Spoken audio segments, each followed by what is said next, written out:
Welcome students, বাণী নির্মলে প্রত্যেককে অভিনন্দন জানাই এবং আমরা মলিকুলার বায়োলজির বিভিন্ন বিষয় নিয়ে আলোচনা করছিলাম। এই ভিডিওতে আমরা যে বিষয় নিয়ে আলোচনা করব সেটি হলো ইউক্রোমাটিন এবং হেটারোক্রোমাটিন এবং তার সঙ্গে সঙ্গে বার বডি সম্বন্ধে আলোচনা করব। এবং মলিকুলার বায়োলজির এটি হলো 8 নাম্বার লেকচার ভিডিও। তাহলে আমাদের যে আলোচনার বিষয় অ্যাকচুয়ালি ইউক্রোমাটিন এবং হেটারোক্রোমাটিন। তো first of all we should know that what is chromatin. এবং এর আগের ভিডিওগুলোতে আমি বলেছি যে ক্রোমাটিন মানে, so what is chromatin? Chromatin মানে হলো সিম্পলি ডিএনএ প্লাস প্রোটিন। ওকে, সুতরাং ক্রোমাটিন মানে ডিএনএ প্লাস প্রোটিন, তাকেই আমরা বলবো ক্রোমাটিন।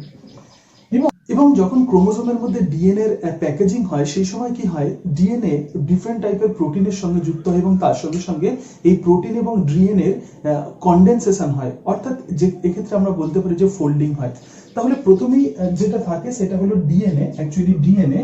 সুতরাং ডিএনএ এর যে ডায়ামিটার সেটা হলো 2 ন্যানোমিটার ডায়ামিটার, ডিএনএ এর অ্যাকচুয়াল ডায়ামিটার। ওকে, এবং ডিএনএ যখন হিস্টোন প্রোটিনের সঙ্গে যখন ডিএনএ যখন ফোল্ডিং হয় তখন কি হয়, তো এক্ষেত্রে এগুলো হিস্টোন প্রোটিন আছে, সুতরাং হিস্টোন প্রোটিনের সঙ্গে ডিএনএ এর এই যে ফোল্ডিং হয় তো একেই আমরা বলবো nucleosome. So nucleosome is actually a beads on a string structure, অর্থাৎ এটা অনেকটা দড়ির উপর পুঁতির মতো গঠন, এটাকেই আমরা বলবো নিউক্লিওজোম। এরপরে এই নিউক্লিওজোমের আরো ফোল্ডিং হয় তো তাকে আমরা বলবো সলিনয়েড মডেল। তাহলে নিউক্লিওজোমের আরো কনডেনসেশন হয়। তো কনডেনসেশন মানে কি, এক্ষেত্রে ঘনীভবন বা কনডেনসেশন কথার মানে হলো ঘনীভবন, এবং ডিকনডেনসেশন মানে এক্ষেত্রে কুণ্ডলী খুলে যাওয়া। ওকে, সো কনডেনসেশন মিন্স কুণ্ডলী তৈরি হওয়া, আর ডিকনডেনসেশন মানে কুণ্ডলী বা কয়েলিং খুলে যাওয়া। তাহলে নিউক্লিওজোমের যখন কনডেনসেশন হয় বা নিউক্লিওজোম যখন কুণ্ডলীকৃত হয়, নিউক্লিওজোমের কনডেনসেশনে অনেকটা এই কনডেন্সড নিউক্লিওজোমকে অনেকটা যেরকম দেখতে লাগে সেটি হলো টেলিফোন তারের মতো অনেকটা দেখতে লাগে। সুতরাং এই স্ট্রাকচারটাকে আমরা বলবো solenoid model. Okay, so this is called solenoid model. এবং এরপরে এই সলিনয়েড মডেলের আরো কনডেনসেশন হয়, অর্থাৎ এই সলিনয়েড মডেল আরো কনডেন্সড হয়। সুতরাং সলিনয়েড মডেলের যখন কনডেনসেশন হয় তখনই যেটা তৈরি হয় সেটা হলো ক্রোমাটিন। ওকে, সুতরাং সলিনয়েড মডেলের কনডেনসেশন হয় এবং কনডেনসেশন হলে অ্যাকচুয়ালি ক্রোমাটিন তৈরি হয়। সুতরাং ক্রোমাটিনকে অনেকটা এরকম দেখতে লাগে। So this is chromatin. এবং এই ক্রোমাটিনের যে ডায়ামিটার বা ক্রোমাটিনকে আমরা বলবো 200 ন্যানোমিটার ফাইবার। এবং এই ক্রোমাটিন অ্যাকচুয়ালি সেলের বা একটা কোষের জীবনে প্রধানত আমরা জানি যে দু রকম স্টেজ থাকে, একটি হলো ইন্টারফেজ এবং আর একটা হলো মাইটোটিক ফেজ।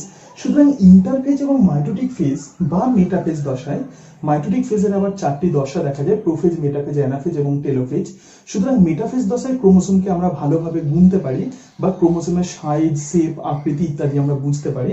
সুতরাং ইন্টারফেজ দশায় অ্যাকচুয়ালি ক্রোমাটিন এইরকম কন্ডিশনে থাকে।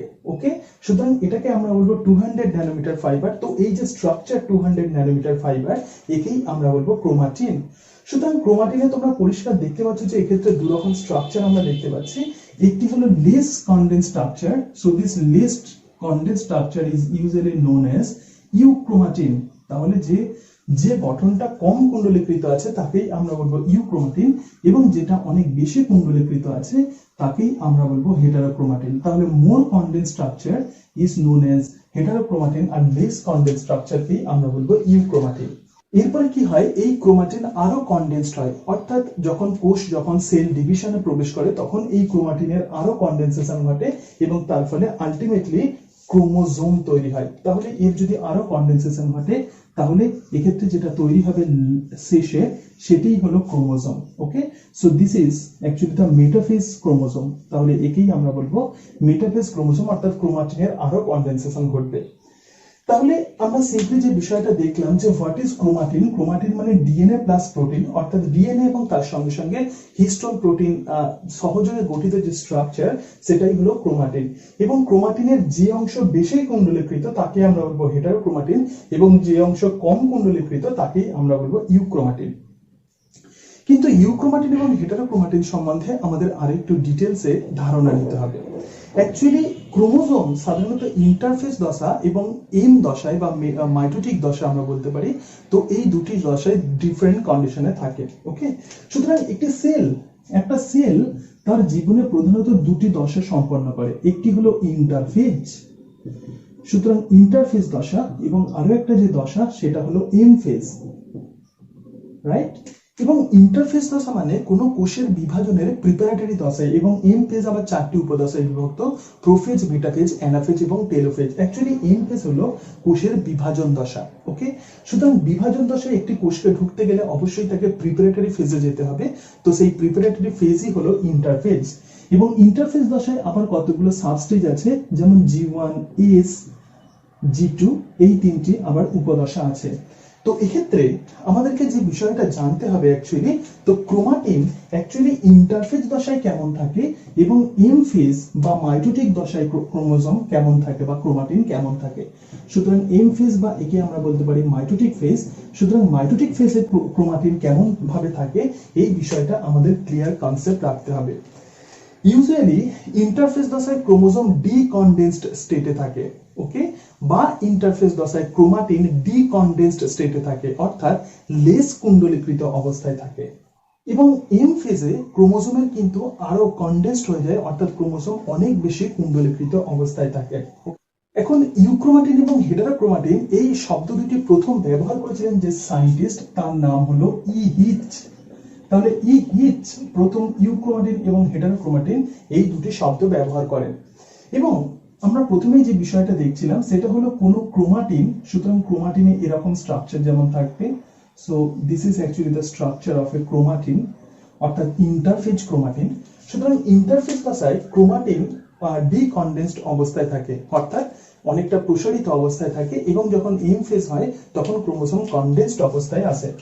সুতরাং আমরা দেখতে পাচ্ছি যে ক্রোমাটিনের যে অংশ বেশি কুণ্ডলীকৃত আছে তাকেই আমরা বলবো হেটারোক্রোমাটিন, এবং যে অংশ কম কুণ্ডলীকৃত আছে তাকে আমরা বলবো ইউক্রোমাটিন। তো এক্ষেত্রে দেখতে পাচ্ছ যে আমি ইউক্রোমাটিন এবং হেটারোক্রোমাটিনের কিছু বৈশিষ্ট্য আমি লিখেছি। ক্রোমাটিনের যে properties, normal chromosomal condensation and the decondensation in cell cycle, অর্থাৎ ইউক্রোমাটিন সাধারণত ইন্টারফেজ দশায় ডিকনডেন্সড অবস্থায় থাকে, অর্থাৎ এইভাবে প্রসারিত অবস্থায় থাকে, এবং যখন এম দশায় যায় বা মাইটোটিক ফেজে যখন যায় তখন সেটা কনডেন্সড হয়ে যায় এবং তার ফলে সেটা ক্রোমোজোম গঠন করে। এবং যেহেতু ইউক্রোমাটিন হলো অ্যাকচুয়ালি লেস কনডেন্সড কন্ডিশন, সুতরাং এটি হলো ইউক্রোমাটিন। তাহলে আমরা যদি ক্রোমাটিনকে যদি কোনো কালার দিয়ে আমরা যদি রঞ্জিত করি তাহলে এই অংশ নিশ্চয়ই লাইট কালার নেবে। ওকে, যেহেতু এটা লেস কনডেন্সড, যেহেতু এটা প্রসারিত অবস্থায় আছে, তাই জন্য এটা হালকা রং নেবে।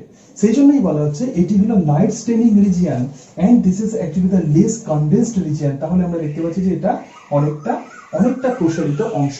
ওকে, next, the change the intensity of the staining, that is the darkest in the middle of the metaphase। তাহলে প্রথমে যেটা বলছিলাম যে এম ফেজে বা মেটাফেজ দশায় এরা কি হয়, কনডেন্সড হয়ে যায়। তাহলে যেহেতু এম দশায় এরা কনডেন্সড হয়ে যায় তাহলে তখন এরা গাঢ় বর্ণে রঞ্জিত হবে। আবার এস দশায় বা ইন্টারফেজ দশায় যেহেতু এরা প্রসারিত অবস্থায় থাকে বা ডিকনডেন্সড অবস্থায় থাকে, সেই জন্য এরা হালকা রং নেবে। ওকে, এবং ইউক্রোমাটিনে অ্যাকচুয়ালি ক্রোমাটিনের অ্যাক্টিভ জিন বহন করে।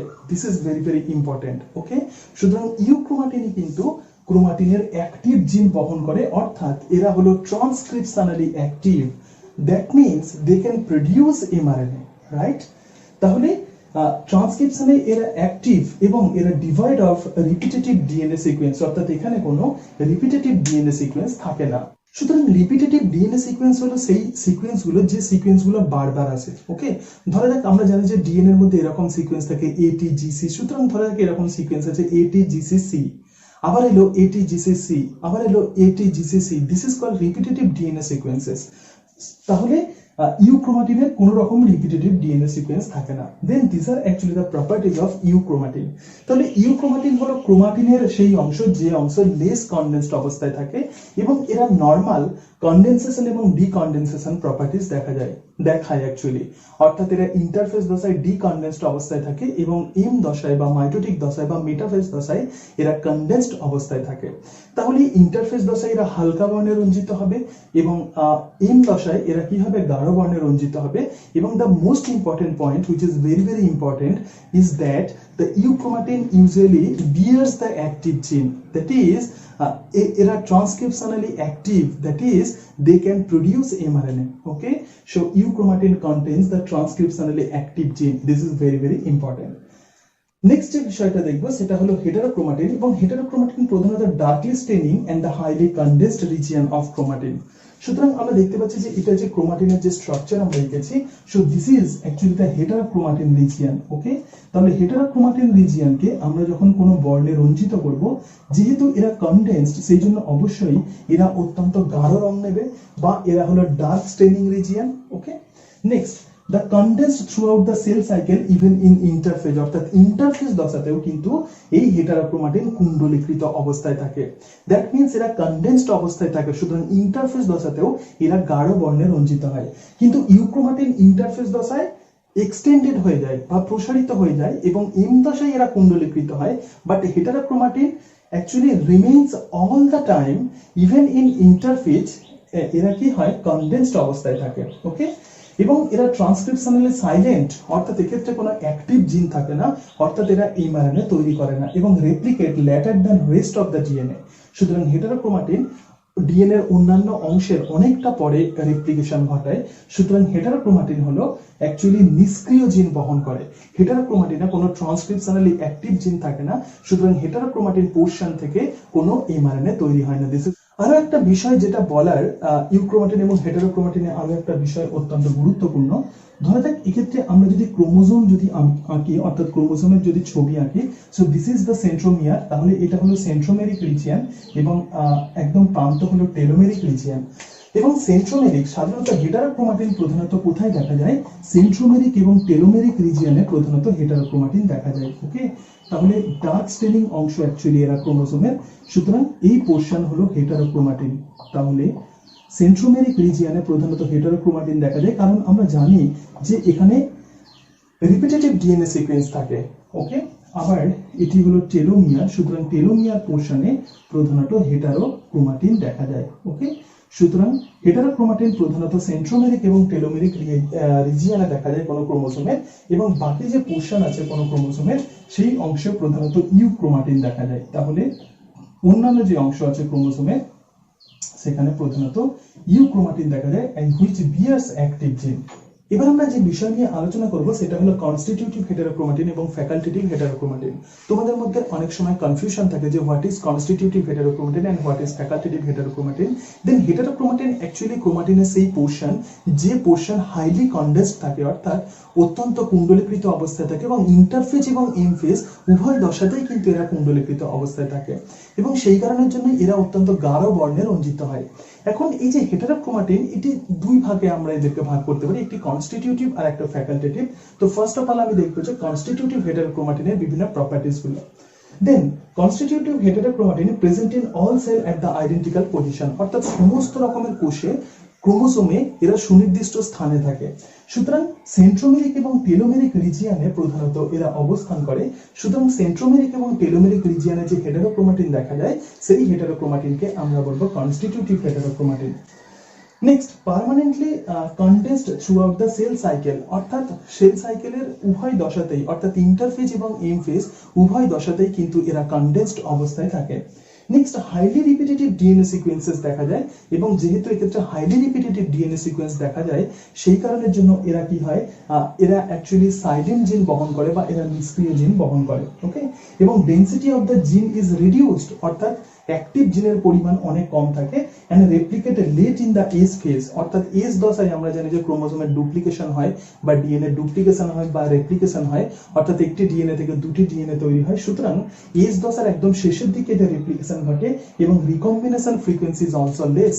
সুতরাং রিকম্বিনেশন ফ্রিকোয়েন্সি যেটা ক্রসিং ওভারে সাহায্য করে তার পরিমাণও কিন্তু অনেকটা কম হয়। Okay, so this are actually the properties of constitutive heterochromatin. এই প্রসঙ্গে আরেকটা বিষয় বলে রাখি যে কোনো ক্রোমাটিনে এই যে ইউক্রোমাটিন এবং হেটারোক্রোমাটিন আছে তার মধ্যে 30% হলো ইউক্রোমাটিন, দেন 30% হলো ইউক্রোমাটিন এবং 70% হলো হেটারোক্রোমাটিন, অর্থাৎ ম্যাক্সিমাম পোরশন কিন্তু ইনঅ্যাক্টিভ জিন বহন করে। ওকে, তো যাই হোক, এবার আমরা দেখবো যে facultative heterochromatin. So what are this facultative heterochromatin? Actually facultative heterochromatin হলো সেই সমস্ত ইউক্রোমাটিন গুলো যারা heterochromatin in some stages of the development, অর্থাৎ যদি কোনো ইউক্রোমাটিন যদি হেটারোক্রোমাটিক স্টেজে চলে যায় তখনই তাকে আমরা বলবো facultative heterochromatin. This is very very important. অর্থাৎ আমাদের যখন ডেভেলপমেন্টাল পিরিয়ড চলে, অর্থাৎ আমরা যখন জাইগোট থেকে এমব্রায়োনিক কন্ডিশনে আমরা যখন আসি, বা জাইগোট থেকে যখন একটা এমব্রায়ো তৈরি হয়, তো তাকেই বলা হয় ডেভেলপমেন্টাল পিরিয়ড। এই ডেভেলপমেন্টাল পিরিয়ডে অনেক সময় ইউক্রোমাটিন হেটারোক্রোমাটিনে পরিণত হয়। ওকে, অ্যাকচুয়ালি ডেভেলপমেন্টাল পিরিয়ডে কখনো জিনকে সক্রিয় হতে হয়, কখনো জিনকে নিষ্ক্রিয় হতে হয়। সুতরাং যখন সক্রিয় কন্ডিশনে থাকে বা অ্যাক্টিভ কন্ডিশনে থাকে, তখন জিন ইউক্রোমাটিক অবস্থায় থাকে, এবং যখন জিন যখন নিষ্ক্রিয় হয় তখন হেটারোক্রোমাটিক অবস্থায় চলে আসে। সুতরাং during the time of developmental period some euchromatin will be changed into the heterochromatin, and this heterochromatin is known as facultative heterochromatin. Okay, তাহলে নর্মাল কনস্টিটিউটিভ হেটারোক্রোমাটিন যেমন সমস্ত রকম কন্ডিশনে তারা হেটারোক্রোমাটিক অবস্থায় থাকে, কিন্তু ফ্যাকাল্টেটিভ হেটারোক্রোমাটিন ইউক্রোমাটিন ছিল, তারপরে সেটা হেটারোক্রোমাটিক হয়ে যায়। ওকে, অর্থাৎ যখন তার অ্যাক্টিভিটির প্রয়োজন ছিল তখন সেটা ইউক্রোমাটিক কন্ডিশনে ছিল, কিন্তু যখন তাকে ইনঅ্যাক্টিভ হওয়া প্রয়োজন তখন সেটা হেটারোক্রোমাটিক হয়ে যায়। So this are known as facultative heterochromatin. And facultative heterochromatin varies in homologous chromosome, সুতরাং সমস্ত ক্রোমোজোমে এরা ডিফারেন্ট রকমের অ্যাকচুয়ালি হতে পারে, অর্থাৎ ডিফারেন্ট স্থানে এরা হতে পারে, সেই জন্য এটাকে বলা হচ্ছে যে varies in homologous chromosome. But constitutive heterochromatin সবসময় ক্রোমোজোমের সুনির্দিষ্ট স্থানে থাকে, যেমন সেন্ট্রোমেরিক এবং টেলোমেরিক রিজিয়নে প্রধানত থাকে। এবং একটি ফ্যাকাল্টেটিভ হেটারোক্রোমাটিনের একটি গুরুত্বপূর্ণ এক্সাম্পল হলো Barr body in the somatic mammalian cell, that is the inactive X chromosome. Then what is this? Actually আমাদের যে সোম্যাটিক সেল আছে বা দেহকোষ আছে, তো পুরুষদের দেহকোষে আমরা জানি যে 44টা অটোজোম থাকে, অর্থাৎ 22 জোড়া অটোজোম থাকবে প্লাস 1 জোড়া সেক্স ক্রোমোজোম থাকবে। ওকে, এবং যদি মেলদের ক্ষেত্রে হয় এটা একটি এক্স এবং আরেকটা হলো Y. So this are actually the sex chromosome. সুতরাং এই মেলদের দেহকোষে এই ক্রোমোজোম অর্থাৎ এক্স ক্রোমোজোম কখনোই হেটারোক্রোমাটিক অবস্থায় থাকে না। তো এক্ষেত্রে এটা যদি ফিমেলদের দেহকোষ হয়, এবং আমরা দেখতে পাচ্ছি যে ফিমেলদের দেহকোষে 44টা অটোজোম থাকে এবং এক জোড়া সেক্স ক্রোমোজোম বা এক্স ক্রোমোজোম থাকে, তার মধ্যে একটি এক্স ক্রোমোজোম এক্সটেন্ডেড কন্ডিশন আছে এবং আরো একটি এক্স ক্রোমোজোম কিন্তু হেটারোক্রোমাটিক অবস্থায় আছে। ওকে, সুতরাং ফিমেলদের বা স্তন্যপায়ী শ্রেণীর প্রাণীদের স্ত্রীদের দেহকোষে যে একটি এক্স ক্রোমোজোম নিষ্ক্রিয় অবস্থায় থাকে, এই এক্স ক্রোমোজোম কিন্তু facultative heterochromatin. So this is actually an excellent example of facultative heterochromatin. Okay, so this is the facultative heterochromatin. এবং মানুষের ক্ষেত্রে এই কোন হেটারোক্রোমাটিনটা ফ্যাকাল্টেটিভ হবে সেটি কিন্তু র্যান্ডম, অর্থাৎ একটি এক্স ক্রোমোজোম পিতার থেকে আসতে পারে অথবা এই এক্স ক্রোমোজোম মাতার থেকে আসতে পারে। সুতরাং পেটার্নাল এক্স ক্রোমোজোম অথবা মেটার্নাল এক্স ক্রোমোজোম যে কোনো একটি ক্রোমোজোম এরা কিন্তু হেটারোক্রোমাটিক হয়ে যেতে পারে। তাহলে এই যে একটি এক্স ক্রোমোজোম যেটি হেটারোক্রোমাটিক অবস্থায় আছে, এটাই কিন্তু অ্যাকচুয়ালি এই এক্স ক্রোমোজোমকেই আমরা বলবো ফ্যাকাল্টেটিভ হেটারোক্রোমাটিন। তো এখান থেকে যে কনসেপ্টটা এলো সেটা হলো বার বডি কনসেপ্ট, এবং বিজ্ঞানী মুরে বার্ড প্রথম এই বার বডি আবিষ্কার করেন। তিনি স্ত্রী ক্যাট বা স্ত্রী বিড়ালের দেহকোষে প্রথম এরকম একটি ডার্ক স্টেইনিং বডি দেখতে পেলেন। সুতরাং স্ত্রী বিড়ালের দেহকোষে প্রধানত দুটি ক্রোমোজোম থাকে, অর্থাৎ দুটি এক্স ক্রোমোজোম থাকে, এবং তিনি দেখলেন যে এর মধ্যে যে কোনো একটি এক্স ক্রোমোজোম নিষ্ক্রিয় হয়। তো এই নিষ্ক্রিয় x chromosome actually dark staining chromosome, অর্থাৎ একে যখন রঞ্জিত করা হয় তখন অত্যন্ত গাঢ় বর্ণে রঞ্জিত হয়। যেহেতু এই ক্রোমাটিন অত্যন্ত গাঢ় বর্ণে রঞ্জিত হয়, then obviously this will be heterochromatin. Okay, so this heterochromatin is actually called as Barr body, because এটি প্রথম বিজ্ঞানী মুরে বার আবিষ্কার করেছিলেন। কিন্তু পুরুষদের দেহকোষে কখনো বার বডি দেখা যায় না, এবং অ্যাকচুয়ালি কোনো জীবের দেহকোষে কতগুলো বার বডি থাকে সেটি একটি ফর্মুলা দিয়ে অ্যাকচুয়ালি সেটাকে নির্ণয় করা হয়। সুতরাং নাম্বার অফ বার বডি, অর্থাৎ বার বডির সংখ্যা সমান নাম্বার অফ এক্স ক্রোমোজোম -1, অর্থাৎ দেহকোষে যতগুলো এক্স ক্রোমোজোম থাকে তার মধ্যে সেই এক্স ক্রোমোজোমের সংখ্যা -1 is called as number of Barr body. সুতরাং নরমাল মেল যদি হয়, তাহলে নরমাল মেল মানুষের ক্ষেত্রে আমরা যদি ধরি স্বাভাবিক পুরুষ, তাহলে তাদের ক্ষেত্রে একটি এক্স ক্রোমোজোম থাকে। ওকে, এবং তাহলে -1, সুতরাং কোনো বার বডি দেখা যায় না। আবার নরমাল যদি ফিমেল হয় তাহলে তাদের দেহকোষে দুটি এক্স ক্রোমোজোম থাকে -1, তাহলে এক্ষেত্রে কি হবে, একটি বার বডি দেখা যায়। ওকে, তাহলে এই যে এক্স ক্রোমোজোম যেটা নিষ্ক্রিয় অবস্থায় থাকে, এর কারণটাই হচ্ছে এটা যে পুরুষদের যে একটি এক্স ক্রোমোজোম থাকে এবং স্ত্রীদের যে দুটি এক্স ক্রোমোজোম থাকে, তাহলে এক্স ক্রোমোজোমে জিনের সংখ্যা বেশি হয়ে যাবে। ওকে, সুতরাং এই কন্ডিশনকে বা হেমিজাইগাস কন্ডিশন আনার জন্য অ্যাকচুয়ালি একটি এক্স ক্রোমোজোম নিষ্ক্রিয় হয়ে যায় and this is called dosage compensation. Okay, সুতরাং সেক্স ক্রোমোজোমে প্রধানত যে সমস্ত জিনগুলো থাকে সেগুলি হেমিজাইগাস কন্ডিশনে অ্যাক্টিভ থাকে, অর্থাৎ একটি জিনই ফাংশন করে। আমরা প্রধানত জানি কোনো ক্যারেক্টার প্রধানত দুটি জিন দ্বারা কন্ট্রোল হয়, কিন্তু সেক্স ক্রোমোজোমে যে সমস্ত জিনগুলো থাকে একটি জিনই কোনো ক্যারেক্টারকে কন্ট্রোল করতে পারে, এবং সেই কারণের জন্যই একে বলা হয় হেমিজাইগাস কন্ডিশন। যেমন ওয়াই ক্রোমোজোমে যে সমস্ত জিনগুলো থাকে তারা হেমিজাইগাস কন্ডিশনে থাকে। ওকে, সুতরাং যেহেতু পুরুষদের ক্ষেত্রে একটি এক্স ক্রোমোজোম থাকে এবং স্ত্রীদের ক্ষেত্রে দুটি এক্স ক্রোমোজোম থাকে, তাহলে নাম্বার অফ জিনের সংখ্যাকে কন্ট্রোল করার জন্য বা নাম্বার অফ জিনের সংখ্যা যাতে ইকুয়াল হয় সেই কারণের জন্য স্ত্রীদের একটি এক্স ক্রোমোজোম নিষ্ক্রিয় হয়ে যায়, কারণ একটি এক্স ক্রোমোজোম ফ্যাকাল্টেটিভ কন্ডিশনে থাকে, বা একটি এক্স ক্রোমোজোম বা ফ্যাকাল্টেটিভ হেটেরোক্রোমাটিক কন্ডিশনে থাকে, বা একটি এক্স ক্রোমোজোম বারবডি কন্ডিশনে থাকে। Okay, so this is called dosage compensation. Dosage compensation সম্বন্ধে আমরা পরে আরো ডিটেইলসে আলোচনা করব। তো যে বিষয়টা আমরা আলোচনা করছিলাম অ্যাকচুয়ালি বারবডির সংখ্যা। এখন যদি টার্নার যদি ফিমেল হয়, সুতরাং টার্নার ফিমেল, তাহলে ফিমেলদের দেহকোষে তো অবশ্যই বারবডি থাকবে। তাহলে টার্নার ফিমেলদের ক্ষেত্রে ক্রোমোজোম সংখ্যা অ্যাকচুয়ালি 45টা। সুতরাং টার্নার ফিমেলদের ক্ষেত্রে একটি এক্স ক্রোমোজোম থাকে। ওকে, অর্থাৎ টার্নার ফিমেলদের যে জিনোটাইপ 44A+X0, তাহলে যেহেতু এক্ষেত্রে একটি এক্স ক্রোমোজোম আছে, তাহলে এদের বারবডির সংখ্যা কত হবে? 0। যদিও টার্নার সিনড্রোমে তারা ফিমেল বা তারা স্ত্রী, কিন্তু টার্নার ফিমেলদের দেহকোষে কোনো বারবডি দেখা যায় না। ওকে, সুতরাং যদিও তারা স্ত্রী কিন্তু তাদের দেহকোষে কোনো বারবডি দেখা যায় না। আবার যদি আমরা ক্লাইনফেল্টার মেলের যদি আমরা এক্সাম্পল নিই, দেন ক্লাইনফেল্টার মেলদের যে জিনোটাইপ সেটা হলো 44A+XXY, অর্থাৎ এদের মোট 47টা ক্রোমোজোম থাকে। তাহলে আমরা দেখতে পাচ্ছি যে এক্ষেত্রে দুটি এক্স ক্রোমোজোম, তাহলে -1। ওকে, তাহলে এদের বারবডির সংখ্যা কত হবে? 1।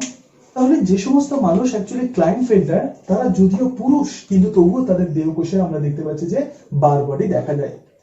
তাহলে এই ছিল আজকের বিষয়, অর্থাৎ ইউক্রোমাটিন এবং হেটারোক্রোমাটিন এবং তার সঙ্গে সঙ্গে বারবডি। তাহলে এই ছিল আজকের বিষয়, অর্থাৎ ইউক্রোমাটিন, হেটারোক্রোমাটিন এবং তার সঙ্গে সঙ্গে কনস্টিটিউটিভ এবং ফ্যাকাল্টেটিভ হেটারোক্রোমাটিন এবং বারবডি সম্বন্ধে আমরা আলোচনা করলাম।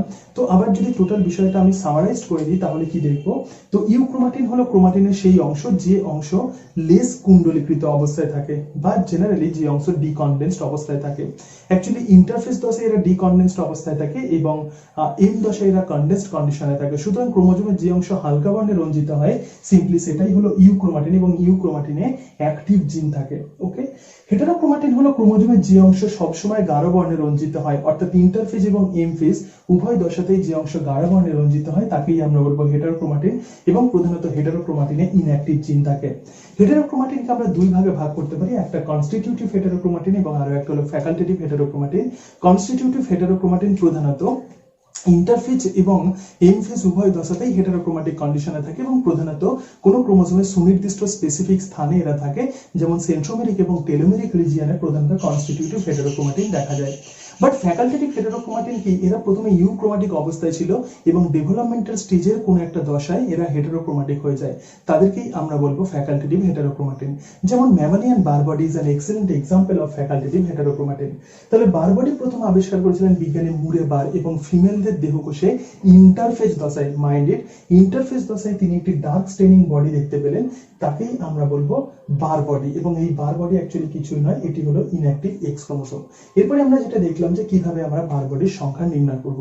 তাহলে এই ছিল আজকের বিষয়, এবং পরের ভিডিওতে আমরা যে বিষয় নিয়ে আলোচনা করব সেটা হলো এক্স ক্রোমোসোম ইনঅ্যাক্টিভেশন, অর্থাৎ জিক্সড, অর্থাৎ XIST এবং 6TSIX এই দুটি জিন কিভাবে এক্স ক্রোমোসোমের ইনঅ্যাক্টিভেশনে সাহায্য করে, এর পরের ভিডিওতে আমরা সেই বিষয় নিয়ে আলোচনা করব। So thank you and that's it.